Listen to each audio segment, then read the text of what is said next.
All right, let's discuss heat and thermodynamics. And we're going to start with it very, very small. When I say small, I mean on the atomic scale with atoms. So the first thing we need to discuss is what does temperature mean and what causes it?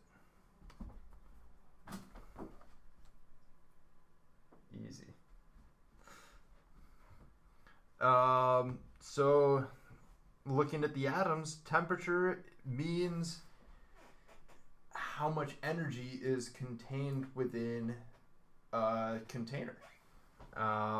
So here we have a jar with low temperature filled with, I'm going to say, n number of moles of atoms or moles of molecules.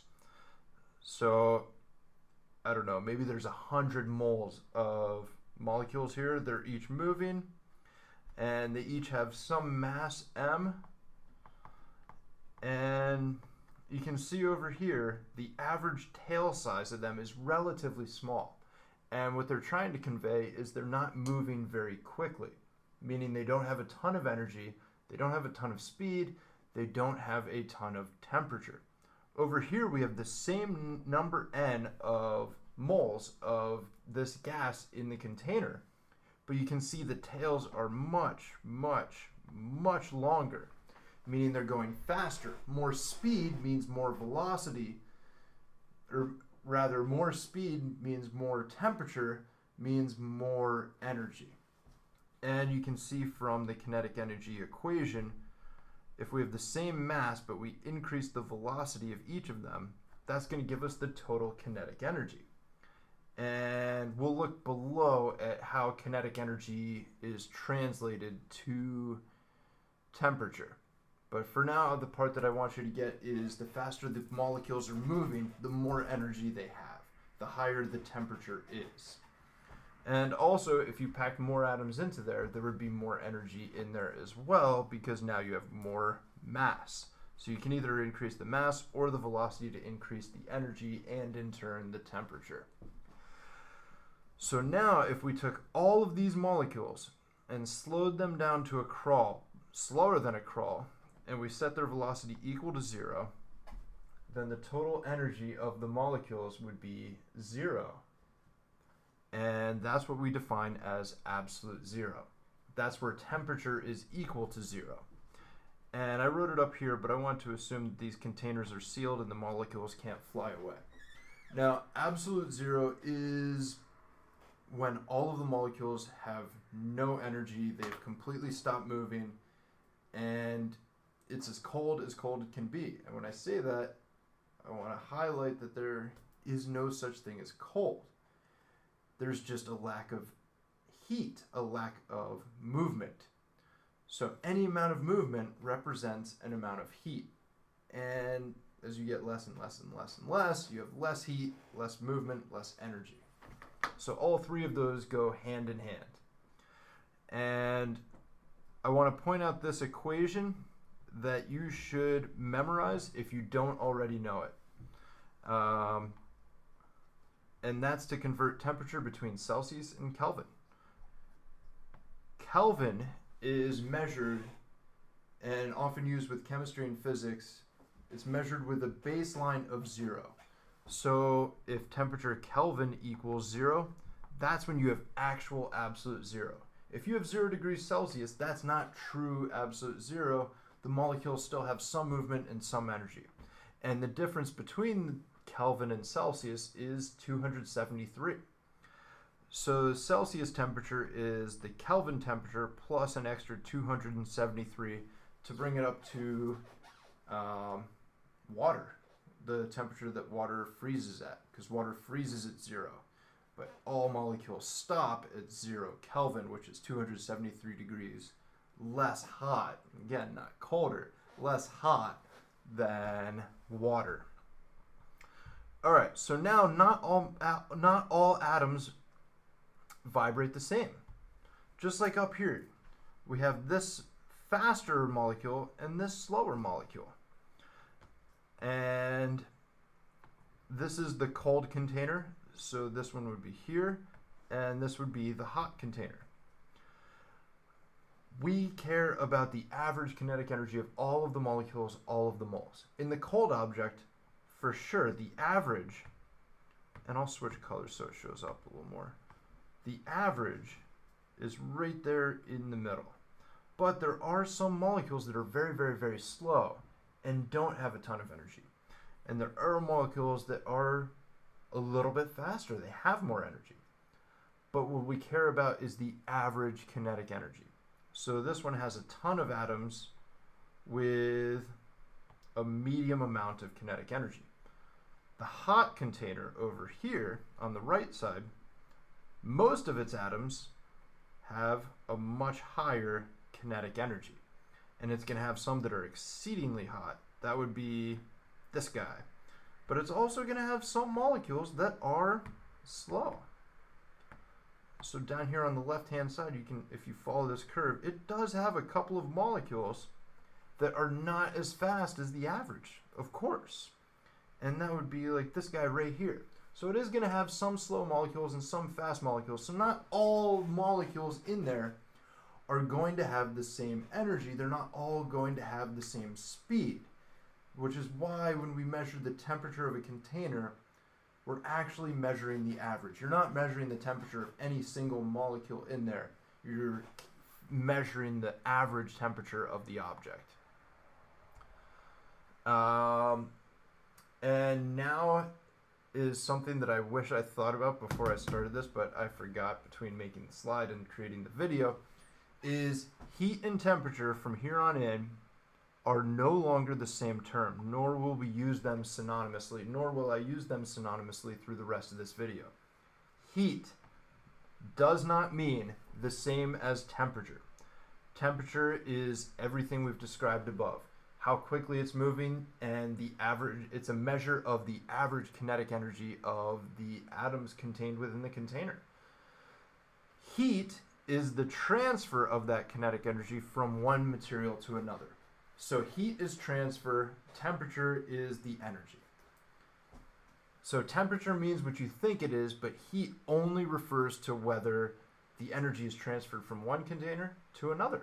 And it always transfers from the more hot object to the less hot object.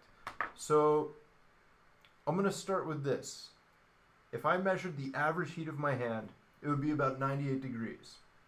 And if I touch a cold glass of soda, the average temperature of this is about 70 degrees. This has temperature. It has 70 degrees of thermal energy. My hand has 98 degrees of thermal energy. And when I touch this container, because my hand has more thermal energy than the Coke can, energy is going to transfer from the object with more kinetic energy to less kinetic energy, more thermal energy to less thermal energy. So because my hand has more temperature, more thermal energy, it's going to transfer from my hand to the can. And that's heat. Heat is the transfer of thermal energy from one surface to another. And you don't actually feel temperature. When you touch something, you feel heat. You feel the transfer. So when you touch a cold can of Coke, you don't feel the coldness of the Coke. You feel the heat. You feel the loss of energy from your hand, which sends a signal to your brain, hey, the hand's losing thermal energy. This may be an issue. You should pay attention to it. Or if you put your hand on a hot stove, it's going to send a signal to your brain, hey, we're gaining a ton of thermal energy very, very quickly. You should probably check on that too. That's heat. Heat is the transfer. So when you put this high temperature container next to this low temperature container, the energy will be transferred from the high energy to the low. So these molecules will start moving a little bit faster, and these molecules will start moving a little bit more slowly. And that process is going to continue until you get to thermal equilibrium. So that's where the average temperature of both containers is about the same. So with me touching the Coke can, my hand would come down to about 90 degrees, and the Coke can would come up to about 90 degrees. And those numbers are made up, but you hopefully are understanding the idea. So now we need to discuss that the heat, the transfer of thermal energy, is not always in one direction. Remember before we discussed there are some faster moving molecules on the right and a couple of more slowly moving molecules on the left. So some thermal energy will be transferred back to the warmer object, but more energy will be transferred to the colder object. So I'm just going to go ahead and say that we have 7 joules of heat being transferred to the right, and maybe 3 joules of heat. By the way, the letter Q, variable Q, represents heat. 7 joules of heat transferred from the hot to the cold, 3 joules of energy transferred from the cold to the hot. So the net effect would be 4 joules of energy is transferred from the warmer object to the colder object. So now we need to discuss the essential equations that are on your equation sheet. And this picture right here, I do believe I took directly from your equation sheet. I'm pretty sure. This equation we will discuss later, but that's how you calculate the heat. This is the ideal gas equation. Pressure times volume equals the number of moles times the universal gas constant times the temperature measured in Kelvin. Pressure in pascals and volume in cubic meters. And we'll work with that a little bit more later. But for now, I just want you to recognize that pressure times volume is equal to 2 different things. So you have pressure times volume equals nRT, and keep in mind that R is a constant that's never going to change, and pressure times volume is also equal to NKBT, where this is the Boltzmann constant. And I've listed what the Boltzmann constant and the universal gas constant are up above. Universal gas constant is 8.31 joules per mole Kelvin. That mole is super important. And the Boltzmann constant is 1.38 times 10 to the negative 23rd. That's a really, really small number, joules per Kelvin. Notice how this is missing mole in its units. And now I need to point out N is, as it says on your equation sheet, the number of moles, and N is the number of molecules. So now we need to discuss moles versus molecules. And let's say you have 84 eggs. That's way too many to count. If you have 1 million eggs, it would make way more sense to measure them in dozens. So we divide it by 12, and 84 eggs equals 7 dozen. I want you to realize that these both mean the exact same thing. 84 eggs equals 7 dozen. 7 dozen eggs equals 84 eggs. It's just using different units, or rather lumping them into a larger grouping so that it's easier to count them. That's the same thing as what N is doing. Whoops. That's the same thing as what N is doing in this equation. And I'm going to point out how you figure that out, but basically it's 6.02 times 10 to the 23rd molecules equals 1 mole. 6.02 times 10 to the 23rd molecules equals 1 mole. So a mole, just like a dozen, is 12. 1 mole is 6.02 times 10 to the 23rd molecules. So in this equation, we have N, which refers to the number of moles. Well, because that has moles in it, it makes sense that we're using the universal gas constant, which has mole as one of its units. And because the Boltzmann constant doesn't have moles in it, that's what we're going to use if you're given the number of molecules. So when you're looking at a problem, if it gives you moles, you're going to be using a universal gas constant. If it gives you molecules, you're going to be using the Boltzmann constant. So as long as you look at the two constants provided on your equation sheet and you realize that that one has moles, I need to use R, or that one is using molecules, that question is using molecules, I need to use the Boltzmann constant. So use the units to figure out which variable and in turn which of these two equations you should use. So now I want to set them equal to each other. If A equals B and B equals C, then it makes sense that A also equals C, right? That's, I think, the transitive property. Don't call me out if I'm wrong on that. But we can set these two equations equal to each other because they're both equal to the pressure times volume of a container. So pressure times volume equals the number of moles times the universal gas constant times the temperature. And it's also equal to the number of molecules times the Boltzmann constant times the temperature. And we can set these two equal to each other and find that moles times gas constant times temperature equals molecules times Boltzmann constant times temperature. We're going to divide time out from both sides and find out that the number of moles times the universal gas constant equals the number of molecules times the Boltzmann constant.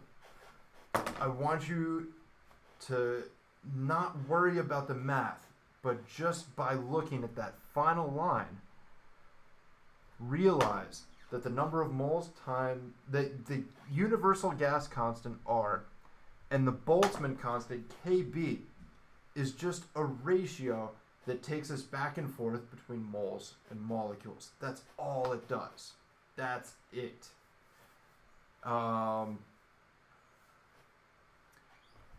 So NR is the exact same thing as capital N Kb.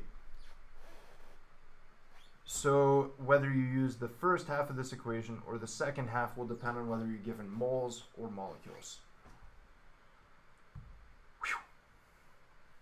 All right, so now we need to discuss, the last equation on here. This is on the second page of your equation sheet, so it won't be immediately apparent. But the kinetic energy is 1/2 times mass times velocity squared. We discussed that up above, but it bears repeating that it is on your equation sheet, so you are expected to be able to find it. All right, and now we're actually going to use that. So again, we can use that NKB and NR interchangeably. That's also on your equation sheet, I believe, right here. But they have Kb there. That would be the kinetic energy for one molecule, not for the entire thing. So you need to realize that if you have 100 molecules, you would need to multiply in to figure out the kinetic energy for all of the molecules. So the equation that's given on your equation sheet right here calculates the kinetic energy of one molecule. So if you want to figure out the entire kinetic energy contained within a container, you would take 3/2 times the Boltzmann constant times the average temperature of the molecules, and then multiply it by the total number of molecules. And that's what I have right here.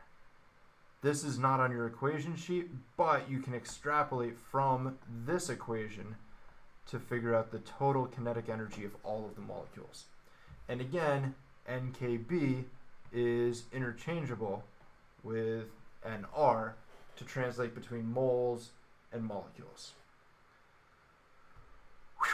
So now we have a lot of information that is extremely helpful. Number one, you have to know that pressure has to be in pascals. In this equation, PV equals nRT. Pressure has to be in pascals. Volume has to be in cubic meters.